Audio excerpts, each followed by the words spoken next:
Copper leaking out behind the defense. Copper taking it at Clark, who just had to foul her. That was a smart foul there by Caitlin Clark, just her first. And it would have been... The WNBA has a referee issue, and Caitlin Clark covered the cost. The cost of the season's startling footage exposes officials in a methodical manner, ignoring the rookie's vicious fouls, whistling her for phantom. Phenom Clark, don't lie when you call the numbers. Accounted for 17% of all egregious fouls this season, as officials observed her get attack the scheme in game after game. Goes deeper than anyone anticipated. Ooh, it looked like Clark got smashed. Well, Bill Grinder doesn't get the call.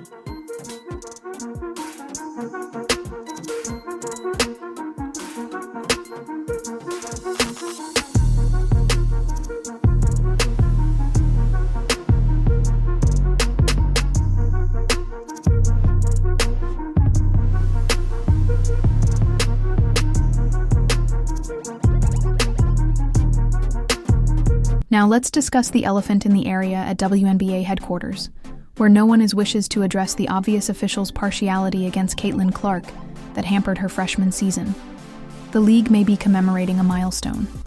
Audience, because of Clark, but behind scenarios in which they permitted a risky style of focused officiating that placed all year long, their brightest star is in danger. Here's Harris, and Clark's going to foul. Harris called a transition take foul. They will, and now Clark gets a T in addition. That is an unbelievably costly sequence from Caitlin Clark. Turns it over. Just loses the handle. Alyssa Thomas able to come up with it, which you can't do. That's a big difference from college to the pros. There's no transition take in college. There is here in the W.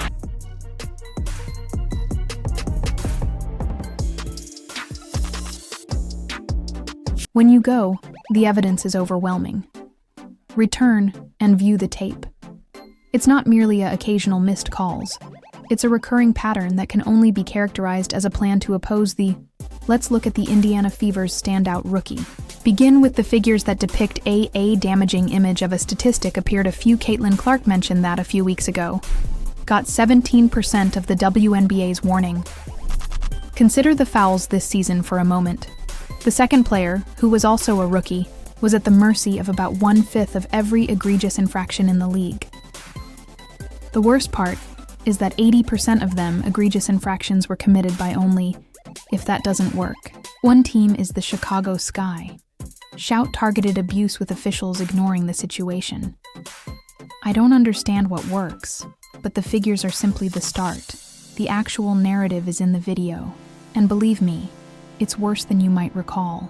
That matchup versus on June 13th in Seattle, Clark made a simple dribbling play and was summoned to an offensive infraction that resulted in even the commentators were utterly perplexed by the replay revealed very little touch, for sure. Nothing approaching a foul by WNBA standards, I fail to see it as it's an offensive foul, the announcer, as the replay made evident. Clark performing a standard basketball motion. This was business, not an anomaly. Typical of Clark's officiating style throughout the season, while Brianna and A.A. Wilson-Stewart could execute the same maneuvers and obtain positive calls, Clark would take the identical action and receive a foul. The double standard against her was so, it became impossible to ignore the glare. However, the true threat did not originate from the Clark is called upon by phantoms, but from the really physical and genuine fouls against her that authorities just wouldn't.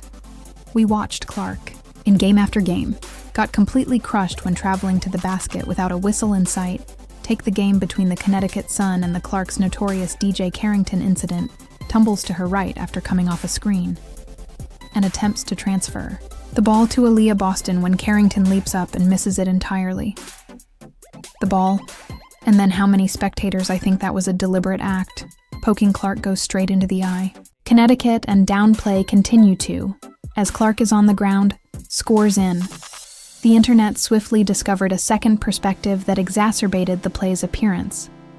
Slow motion makes it easy to see Carrington's hand miss the ball fully, then stoop down and proceed directly into Clark's eye, and in addition to.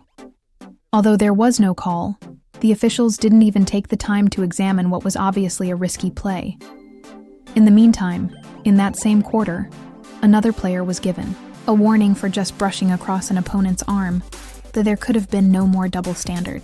Clearly, Clark's driving and consumption rate frequency ought to have produced far additional trips to the line for free throws, only making 3.7 free throws on average each game for a participant who manages the ball in as much as she drives to the basket as often as that's absurd. Additional rookies with comparable styles were reaching the line almost twice. As frequently, there is no explanation for the disparity, either by adapting to the professional game or learning to make touch. With the tape, Clark makes a lot of touch with the referees. Just weren't referring to the absence of official protection had a snowball effect. Effect once defenders were aware that could get away with using more force. Against Clark, they took full use of it.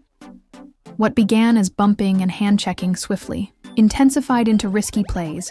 It looked more like football tackles. Compared to basketball defense by not implementing referees, essentially apply the rules equally.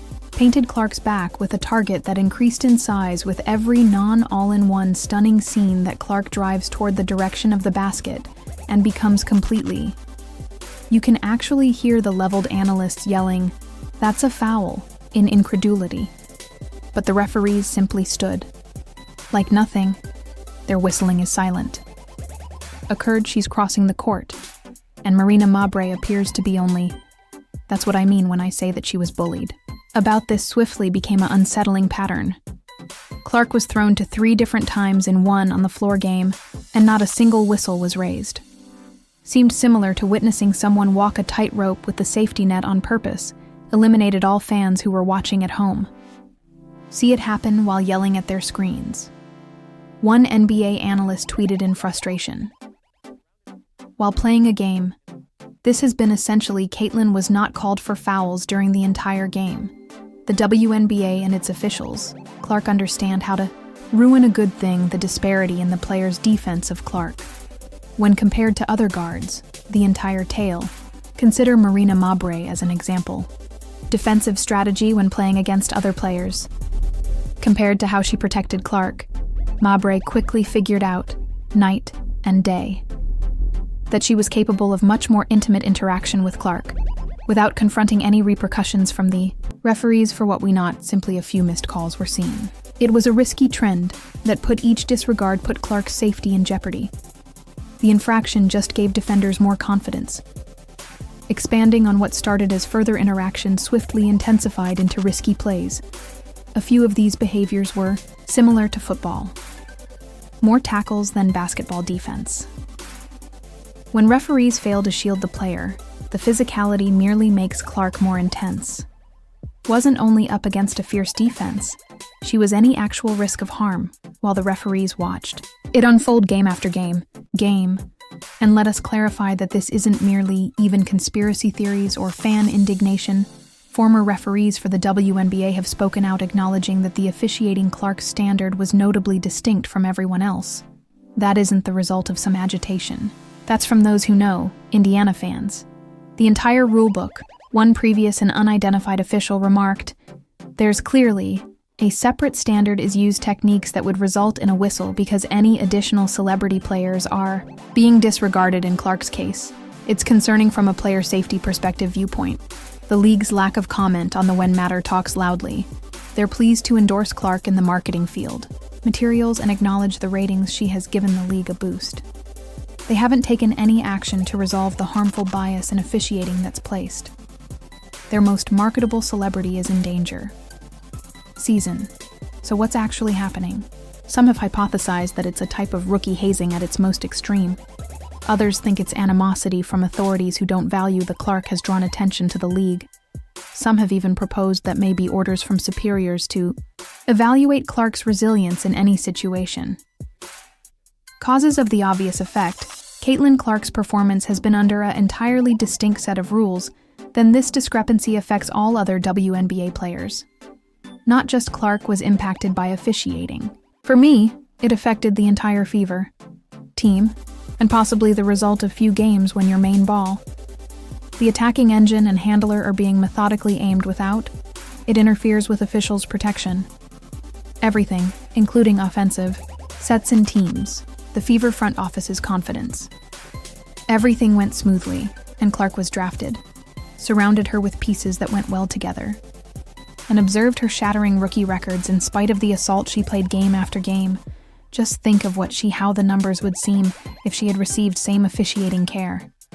As well as other NBA legend stars, Michael Jordan has also taken note. Not even the best of all time returned to praising Clark and referred to demanding improved officiating in order to safeguard her from needless insults and animosity. MJ made it apparent that Caitlin is vital to the game. And now as the Steph, the league treated her appropriately. Curry is frequently perceived as Clark's male counterpart because of their comparable styles of playing. He's been equally impressed by Styles, highlighted the parallels between their games that aren't merely lightning-fast release and astounding range, but moreover their capacity to uplift teammates and perform for the crowd. Like Steph stated, she is everything, but Caitlin's there have been difficulties along the way. Beyond the first officiating, she has encountered hatred and criticism. From a few WNBA athletes who appeared to her instant popularity poses a threat. NBA greats like George and Rick Barry Gervin has stood up for her by pointing out that Barry was blatant in his contempt and jealousy, stating, "The fear of her is the source of the hate." Unquestionable talent, Gervin continued. The influence of Caitlin extends beyond the court. She has increased the size of private charters, sponsorships, and unheard-of levels of attention. Charles Barkley referred to the WNBA as, "You should be thanking that girl." However, some people are blind to the unjust officiating.